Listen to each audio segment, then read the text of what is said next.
Good sleep. I mean, again, we're just kind of splitting all these waves with our teammates, defending Walker. Like, we should just be in our jungle. Like, it sucks. I don't know. How do I word this? People always complain about the perma-farming Haze, but, like, that's how you win on Haze. Like, just kind of ignore... Obviously, you want to go to core team fights, but ignoring, like, these weird mosh pit fights or this random fight over Walker just to be farming, like, you'll probably get yelled at, but it is better for you. Hey, I'm Midnight. I offer free Deadlock coaching. If you want free coaching, all you have to do is join the Discord, link in the description, go to the Match IDs channel, comment a match ID along with the character you played, then join one of the raffles on my streams every weekday at 11 AM PST. Also, I'm setting the goal of hitting 10k subs before Deadlock releases, so if you enjoyed the video and want to help out, please don't forget to do all the things below. Alright, today we are coaching an Archon Haze who's playing in a Phantom lobby. I like the early poke. You're playing a bit passive though. We didn't get too much on wave. Yeah, we didn't kill a single minion while they killed all 4 of ours. We could have been playing like up further. Standing this far back is just, you're not doing, obviously you do more damage close to your Arda minions, so you're doing a lot less damage when you're playing this far back, and it'd be a lot better just to play a little aggressive, and then if you lose wave, you can slowly back up.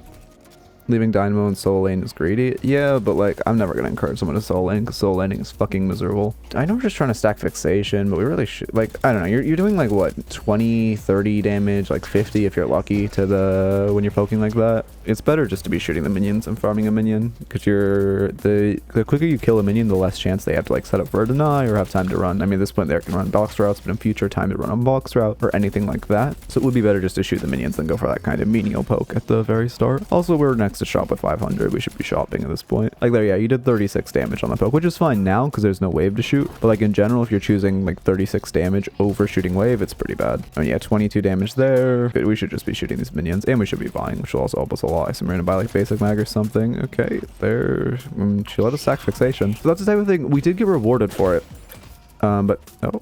Good shot by your Paradox, but that was because she was bad. Like a decent player, if you are stacking like that, will just wait till you get like, I don't know, 20 fixation stacked, and then she'll just tuck for like, you know, what is it, 5 seconds, and then come back out. She didn't respect that you had fixation on her at all, and she died for it, but that is not really us playing well. That is more her playing poorly, because if we're doing that to the enemy, they have every chance to counterplay. Okay, rapid rounds. I guess that makes sense. You go for close quarters. You're playing pretty far away in general for someone who buys close quarters, but maybe we'll see a change in play style. I mean, yeah, like at this point, it's fine to play passive, because, you know, you kind of lost a lot of wave advantage, and also, you know, Shiv holiday existing is rough, but just on the very first wave, and for maybe first 2 or 3, you should be playing a little more aggressive, and then if the lane swings back, you can be walking back. But just letting them get complete first wave control really sets a negative tone for this game. Your Paradox is going in, and you're just... Okay, actually, I guess she wasn't. I swear I heard a melee, but maybe I'm going crazy. Maybe she just threw a ball and melee to minion. I mean, yeah, it's fine. Like, also... What the fuck is happening? These people are interesting. I mean, yeah, she's just... Dude, the Paradox is full HP. What is their plan?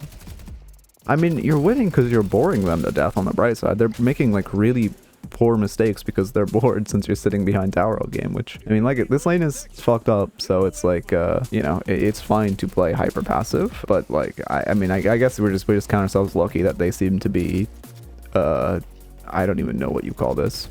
But it's like, we have a kill advantage in lane, and we're down souls. That's because of how passive we're playing, which is fine if you really... I mean, it is Holiday Shiv, which sucks to lane against. So it is fine to make the call that you just want to play passive, and your Paradox is definitely listening to your call and playing passive. It's just, you know, you really want to push. Like, it wouldn't be bad once you got that kill to push for an advantage, but I also understand the play just to be like, all right, let's just, you know, stay rolled over and play safe. Also, we should not try to kill a minion with 1 bullet, because we're always just going to offer a free deny.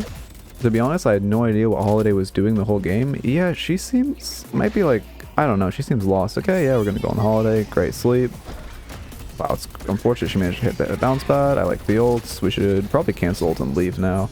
Yeah, okay. The second Holiday dies, we know Shiv's not in our ult. We just need to cancel and run away because it's pretty normal when you pop Haze ult, people will just walk out of it and then shoot you. So like the second she dies, we want to cancel and run away. We do end up canceling, but it's just a little late. It just be our habit. Like if there's no one in the Haze ult, it's not great to stay Haze ulted, because it's very common that an enemy will just walk away and then use their util on you, which, you know, can obviously fuck you up when you're low like that. In like the very late game when you have a ton of speed, then you know, it can be justifiable to keep the ult or in a crazy team fight. But in just like in this very early game when you have what, like what's your move speed? No, 4%, 4 meters a second move speed. You're never really gonna catch that Shiv, and he's already out of it, so it's better just to cancel immediately. If they're smart, they'll freeze wave here. Oh, yeah. I mean, I don't think the Shiv is smart, but yeah, it would be good for the Shiv because you're on low respawn timers to just either slow push or freeze to miss more. but I highly doubt he did that. Oh, I should turn on your map. I like that we call him Shiv's missing. He is roaming on the Dynamo, although we don't know that. Slowly kill a Dynamo. Oh, your Paradox is mirroring the roam, I think, which is very good. We're pushing this wave in, which, I mean, it's... Okay. It's fine. I mean, yeah, your Paradox shouldn't be roaming until this wave is pushed back, so it's fine to push the wave in. I like that we're just playing like hyper respecting the Shiv. It's like I said, it's a little scared, but I prefer someone who I think Ego's good in games, but I do prefer someone who's against like, you know, a Shiv or Holiday is like good, really good in lane. I do prefer someone who's just playing, especially because you're on Haze who's weaker, who's just playing more passive. But hopefully that's not like a fault of passivity, although you've gone in on the Holiday before, so I think it's fine, and you're just really over-respecting, which is, you know, not too bad. I think at the point where you hit, I don't know, I'd say Oracle, it's good. I mean, this is, like I said, this is a Phantom lobby, so I think it's great to respect, but I think at the point you hit Oracle, it's better to stop, like, perma-egoing, although I think before Oracle, it's great to just perma-ego everyone and just perma-ego fights, and, like, that's the best way to improve. And then once you start hitting, you know, you're above the average amount of players, it's going to get better to like start thinking about your fights, thinking about your choices, and like, you know, just playing safe, respecting enemies. But in general, I would say like Oracle, pre-upper Archon, the better player will win, no matter what the matchup is, no matter what the character is. Like the better player will normally win lane. I guess I should say pre-Archon, the better player will win, and then in Archon is when some players start getting their feet on the ground as for like, you know, abusing lane advantages, abusing like stronger characters. Like unless, you know, it's like fucking Calico with a 55% win rate like she had last patch. Like that, obviously that is the exception. But in general, when a character's not like completely overinflated, it'll kind of just be the better player wins pre-Archon. I might do an ego in lane, but it usually works. Yeah, I suggest having an ego. Like I said, I think the best way to learn is just to make mistakes. So I suggest having an ego like pre-Oracle. I just, you know, fight everyone. And then eventually you'll notice your ego starting to not work. And that's where you kind of want to cap the ego. But in general, just egoing is going to make you improve faster even if you lose more games. Is it always better to freeze the lane on solo lane Shiv except getting characters like Lash? Well, I think when we were talking before about freezing, I think we were specifically talking because they got kills. And if you kill the enemy team and before the enemy team respawns, you cannot push wave into their Guardian. It's better to freeze so that way their wave thins your wave. So they basically the only goal when you kill the enemies is to make them miss as many minions as possible. So if freezing your wave is going to make them miss more minions than pushing it into the Guardian because you don't have time to push it into the Guardian, then it's better. This guy is lost. Did he just go in did he see Warden and go in? It's cool, little bro. I mean, yeah, this is great. That was not worth our ult. That was not worth our ult at all. She was 1 HP. She was backing herself into a corner. You had two teammates there. You could have just left clicked her and she would have died, not even including her teammates. Not worth it at all for you to ult.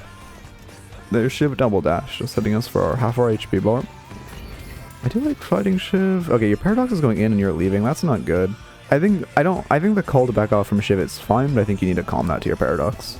The fact that Paradox chased what you backed away is pretty bad. You either need to chase with her or calm your backing away. I like coming to Dynamo's lane to just get this Guardian. This is our flex. It is 7's defending. Map state is fine. We know he's not really getting backup, but once 7 comes here, we probably want to, I don't know, push with another wave and then back off, because if he calls for any help, it can be pretty bad. And as 7, he has pretty decent time stalling us from sieging this tower. Also wouldn't hurt to parry tower there.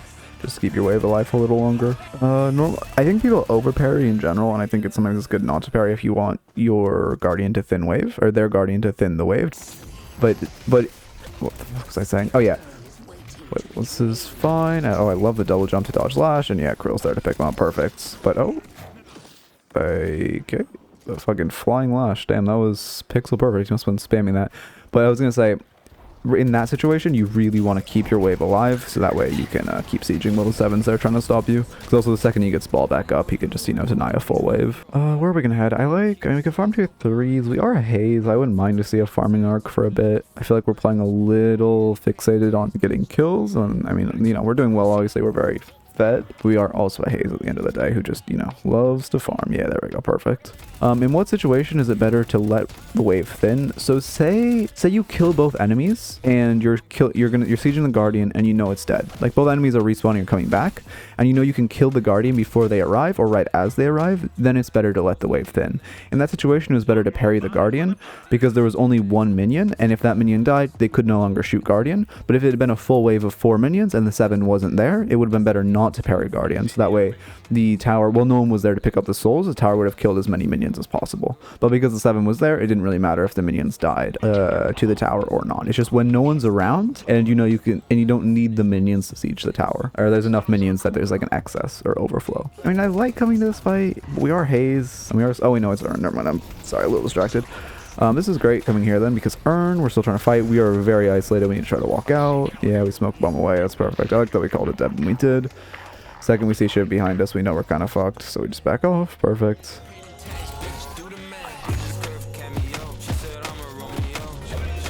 I think we're that was a little weird.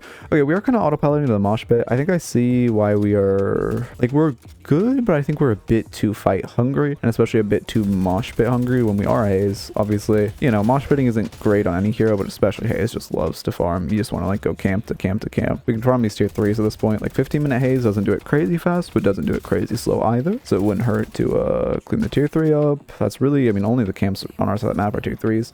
So if I were you right now, I would come over here. I would do a nice little box route, grab these boxes, do that tier 3, and then you could walk out. If you want even more boxes because no cams are spawned, you could walk out, like, you know, clear this cubby, go over here, clear this roof. Okay, roof's cleared, but it's like, you know, make your way over here, grab a few more boxes and wait for yourselves to spawn. But I mean, we'll see what you do, but I think that's the correct play. Our slots are, I mean, we're only 15 minutes in, but our slots are a little empty. Having one open slot on everything is a little crazy. Is this an ult build? I think so. Is cooldown on ults? Yeah, cooldown's on ult. This is an ult build. Bridge buffs are up. We're not really gravitating towards one. I think it'd be fine to just run towards one. All right. Again, we're just kind of chasing this holiday when we are Haze. Like, I think we got to remember, Haze is not strong in the early game. I mean, she's okay, but like she scales so well. She gets so much power in the later game. We really need to be focusing on farming when we can, and we really need to be less kill oriented. Like right here, I mean, we could even go steal those camps from the Infernus, call a teammate over. I guess Holiday and stuff in our here, so it's good you didn't go fight him, but we could have, I would have probably tried to call the Paradox over to kill that Infernus, although it does look like he had backup, so I might have died for that. Good sleep. I mean, again, we're just kind of splitting all these ways with our teammates, defending Walker. Like, we should just be in our jungle. Like, it sucks. I don't know. How do I word this? People always complain about the perma farming Haze, but like that's how you win on Haze. Like just kind of ignore. Obviously you want to go to core team fights, but ignoring like these weird mosh pit fights or this random fight over Walker just to be farming, like you'll probably get yelled at, but it is better for you as a Haze. This is a little ego. You don't have the support to just jump into them. Okay, I'm glad we called that off. Okay, I mean, yeah, it's good. I like, yeah, see, this is perfect. We're kind of ignoring our team's weird, dumb little fight, and we're just farming souls for ourselves. This is ideal. This is what what I love to see a ton of. Putting this deep is a little ego, but I don't mind a little ego. We're also testing them. I would consider this like, I mean, yeah, this is literally just testing the enemy team. If they all jump on you, or if one jumps on you, then we know, hey, we probably shouldn't play like this. He's gonna dash. If they don't jump on you, then, okay, yeah, so now we know we can't really ego fight, and ego try to split. Splitting is obviously really good, but we can't just split out of ego. Yeah, unfortunately we die. Fortunately, Krillium dies too. The mole looks so sad. Poor little guy. That, I can excuse that. I think as an Archon player, it's good to be testing our enemies like that. I think as you get, like, I don't know, Oracle or Phantom, you don't want to be doing that, but as an Archon, they might just ignore you and let you get a free split. So I think it's good to do that test.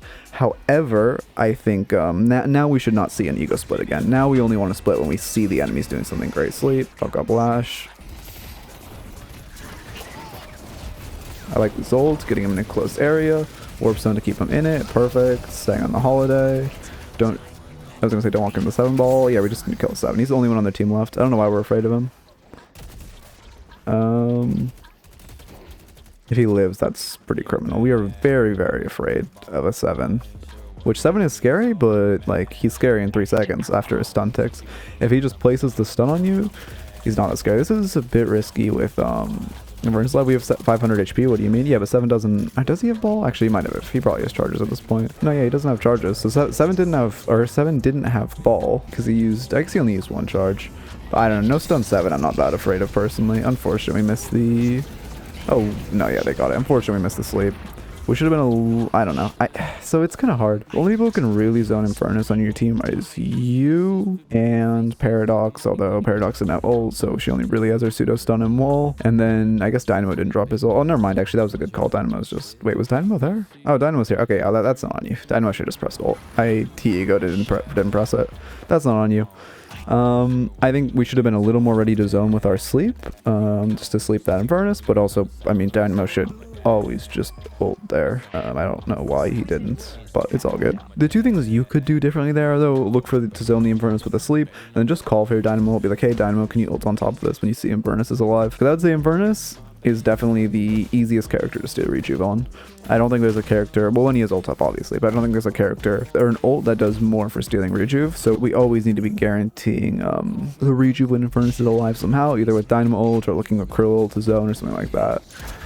Holiday stun is kind of wild too. Yeah, Holiday stun is pretty fucked up if the Holiday's good, but Holiday, the reason I'm not including Holiday is because Holiday takes some like more skill than Infernus to do it. I'm not saying Holiday is necessarily difficult, but Infernus, obviously, if an Infernus knows the timing, it's fine. I like that we're talking, yeah. We could look for an angle to shoot this 7. I don't think he can move yet. Yeah, perfect. Play safe. We don't have ults. We want to be hovering our warp stone here. If any of them go in on us, we just need to warp stone the fuck away. I like that we're playing pretty safe. We aren't doing that much in the fight, but we are keeping ourselves alive, which is important. This is a little... I love the sleep. A little risky, though. Those are the last existing. There's Holiday. Oh, that I think that time wall saved your ass. If Holiday juggled you, you would have... I guess you have warp stone, but it would have been pretty risky. But I think you just want to play behind bridge there. Walking up in front of bridge there is very risky with Lash. Obviously with Holiday too, but Lash can do a lot. Yeah, there's the juggle. We do warp snout, so we are good. I like buying Unstoppable. We should be really strong in our ult. 23 minutes. We should probably... Having them in Flex slot is okay, because you're Haze, you're rushing... Wait, what the fuck? We rushed Phantom Strike, not Unstoppable? That's... okay. I mean, I would have preferred to see an Unstoppable rush against Lash, Infernus, 7, Holiday, but, you know, it's okay. I mean, Phantom Strike for the ults, it makes sense. Pretty good on the ult. We should at least buy like a tier 1 gun though, just to fill our core slots, if not our flexes. You're kind of fishing for a mistake on their part, but I highly doubt, because there's no walker in this lane. It's very, very unlikely that there will be anyone pushing down that lane. They would have to be like making a huge mistake to be pushing that deep on a lane with no objective. We're gonna look for ults. Is 7 above it? I guess not. I don't know if you needed a Phantom Strike there. We should, yeah. Yeah, you could see him look at you, start hovering his ult, and you ran away. I like that. Phantom Strike, I prefer Crippling Headshot. Shiv is a big problem at this point. I mean, I think, yeah, like I said, I think I don't know, I don't play Haze, but I guess when I do play Haze, I go 0-20. But I think Unstoppable would be good. Crippling Headshot, Ricochet, any of that. But like I said, I mean, if you really like it, I'm not a Haze main. If you want a Haze build, like, go to a good Haze main, you know what I mean? But I definitely haven't seen people rush Phantom Strike before. We're looking for the Holiday. That's a good sleep. Yeah, we're just gonna 100-0. It's a little, I mean, this probably doesn't bounce bad, but I guess we have Phantom Strike if she does. Phantom Strike, Warp Stone, and we are chilling. I'm forgetting that this game's weird. I like, oh, I thought we popped Unstoppable. Oh, wait, no, we don't have Unstoppable. Yeah, I mean, that's a great example of why Unstoppable would go very hard. This is a little ego pathing.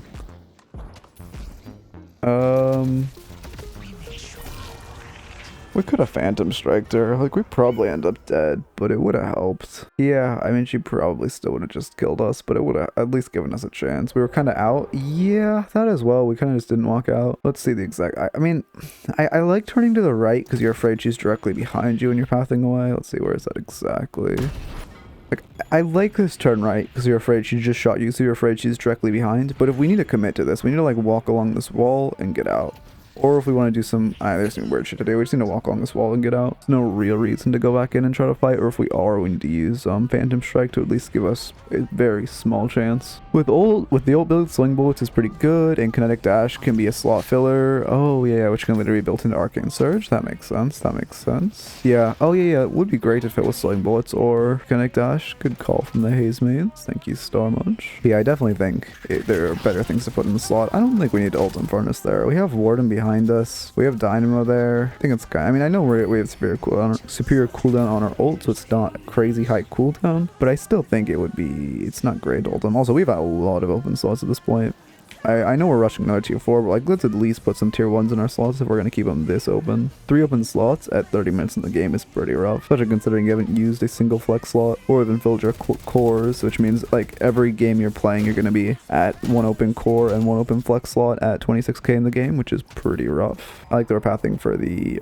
no, we're not. Are we deciding I think we can make it in time. We don't have boost, but like, we'll get there. We have our ult will be off cooldown too. Yeah, we could have made it to this fight. We would get there there, like, right now, which is later than earn drops. Sorry, I have the hiccups, which is later than earn drops, but it gives us, like, a chance to do something in that fight.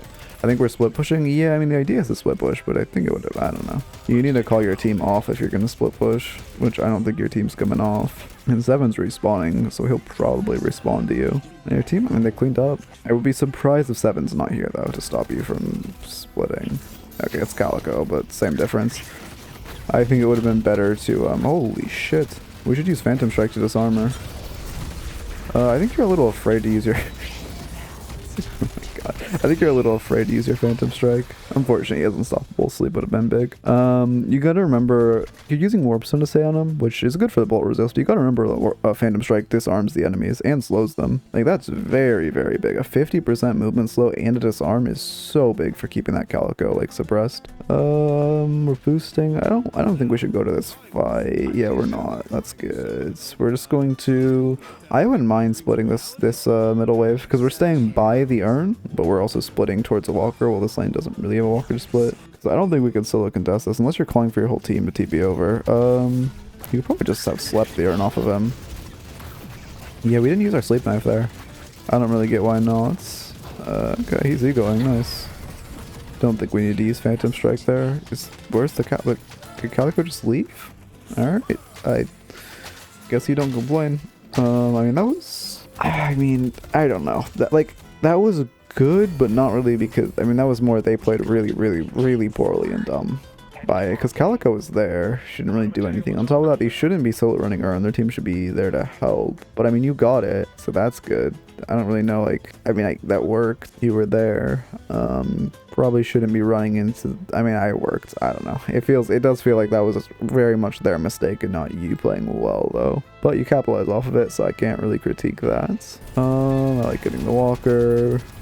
Next Infernus kill, we should just go mid. Pretty much if Infernus is knocked. I mean, Lash has ult, which is not great for mid-boss, but it's also like... So rarely do you see a Lash in this elo know the good ult, and then on top of that have enough teammate coordination to get an ult steal. I feel like you don't even see Lash ult steals until like almost competitive play. He has Unstoppable enough lane looking for sleep. Yep. I was gonna say, I knew you were gonna look for it the second he ulted. You need to remember that he is Unstoppable though, and he has used it. He has shown it before, and every time he presses ult, you need to assume he's going to Unstoppable. So there's no point looking for that ult. And we just lost that sleep, and we just lost a lot of HP for it. We should also invis in. There's no benefit to staying visible when we're going in. Ult keeps us alive, that's good. Oh, and 4, okay, we did manage to pick him up to his bleed, that's great. We got the ult immediately shooting so much that it breaks the animation. Okay, I mean, that's good. Oh, did we cancel to start shooting him? We might have canceled to start shooting him. Yeah, that's some Haze shit. That goes crazy, but I'm honestly not sure. I mean, we could farm some camps on our way back. And there isn't too much to capitalize off of with that kills, with that fight, since it's pretty neutral. Again, though, our slots are so empty. They're crying. Your Paradox and Mirage are getting caught out. Unfortunate, but we can't help them. We shouldn't try to path help them. Hopefully we're pathing this way to farm. Nope, we are trying to come to a late fight. This is a very bad fight. I know our team's collapsing, but we're down a player now. There's a lot like happening here. We can assume that Seven's Unstoppable is probably worn out. We could look for a sleep on him now. He's been in that ult for a while. Your team's backing off while you're kind of staying aggressive. Yeah, I assume we're gonna buy Unstoppable soon, right? It's like with 7 Lash, I mean... They have 7 Lash, Infernus, it'd be great to get Unstoppable. Kills the Infernus. We have Warp Snap in a second. I assume we'll just warp at the Shiv. Or at the 7, that's good. We should cancel it once he gets out and just start shooting him again. That's so long, Jesus. Because he's not going to, we're not going to get, after we use the warps in the second time and he walks out, we're not going to get anyone back in that ult. I like this mid-boss call from your team. We could honestly just split a wave in. I mean, oh wait, no, actually Lash exists, never mind. I like that we're here for our sleep. I like that we're zoning from the top. Your team's collapsing on holiday. I like that we're just farming. We really need an Unstoppable. I'd love to see us buying Unstoppable at this point. I mean, we could probably sleep 7. His Unstoppable should be wearing out. Like, obviously we don't want to immediately sleep the 7, but normally he's gonna, the second he presses ult, he's gonna press Unstoppable. So it would be good to, I like that we're ulting on Shrine as well. It's on top of the Shiv. It would be good to look for a sleep on him after it wears off. That's good. Thinning out the Shiv. We'll get Patron Knock, and then we should back. I guess actually, should we lash her down for a while. And you have Rejuve, your Paradox is low, and so is Warden. You have Dynamo Heal, though. How do we not? Oh, Dynamo, Invulnerability. So we were standing in 7 stun there, I don't think we noticed. Luckily, Dynamo used his 2 to avoid the stun, so it didn't trigger on us. But it's still like, I'm sure we didn't make the calculation that it was Dynamo, and Dynamo had that up, so it could have been pretty bad if the stun hit us as well. We don't need to ult that Lash. I mean, he's dead as fuck. I think we just ulted because we saw Dynamo, which makes sense. But, like, yeah, perfect. There's Unstoppable. I'm glad the Unstoppable's coming out. We're going into their spawn. We should probably cancel this ult. We're just kind of tanking Dynamo for not too much of a reason. Yeah. How much damage do we take from 7 ult there? I mean, yeah, we didn't need to take like 1500 of that. We could have just canceled and walked back after that we were in their spawn. We just let Warp Stone to warp away. Actually, I think I might just came up. Anyway, that was a good game. In laning, I mean, honestly, there wasn't that much to critique in laning because you played so passive. I liked over-respecting how, because, okay, this was a Phantom lobby, so I like over-respecting. However, you are Archon, which means I think it's better not to respect and better to ego. But I don't know. Also, you didn't know this was a Phantom lobby, but it's kind of a weird medium where if you're queuing into a Phantom lobby, clearly something weird is happening. So I'm not quite sure, but there wasn't too much to critique since you played so passive. I mean, maybe there was a little bit of a lack of farming when you pushed in wave, but you pushed in wave like once. There really wasn't that much going on in lane at all. And then out of lane, we were a little too fight hungry at the start when we could have been a little more farming oriented as a Haze. Our build was a little weird. I also think getting Unstoppable as our 3rd tier 4 is pretty rough in that lobby where they have, who do they have? 7, Holiday, Infernus, Lash, like all the stuff that can stop you. We played well, we had good target priority. We should have taken advantage of the fact that Phantom Strike applies a slow and a debuff as well, or a disarm as well. I think that's the biggest thing. We did our we tried to split once and then didn't work out, which I like testing the waters, but it was kind of an ego split. We never really split when our team was grouping. We played around Urns pretty well. We played around mid pretty well. I mean, overall, that game was very in your side. So also, you weren't there for a single bridge buff, which, I mean, you're Archon. Again, I don't quite know how to coach this. It's like Phantom lobby, which I think clearly there's something weird going on. But anyway, hope you enjoyed. And as always, keep it real.